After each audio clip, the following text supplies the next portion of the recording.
হ্যাঁ, আজকে ঘুরতে আসলাম দেন পার্কে।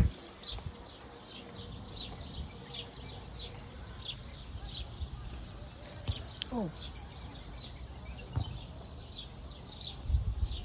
আজকে আমি উপরে যাব, পাহাড়ের একদম উপরে সিঁড়ি থেকে।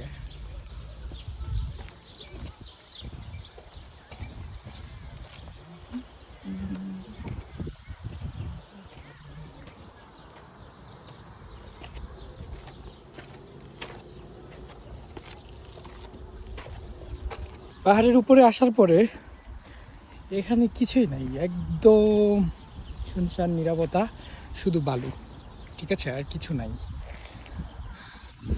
তার থেকে বরং নিচের ভিউটা অনেক সুন্দর, এখান থেকে দেখতে একটু বেশি ভালো লাগে। যদিও অনেক সুন্দর, অনেক সুন্দর। নিচেই বরং চলে যাই আগের মতো, নিচে অনেক সুন্দর। আমি নিচে যাচ্ছি ঠিক আগের মতো।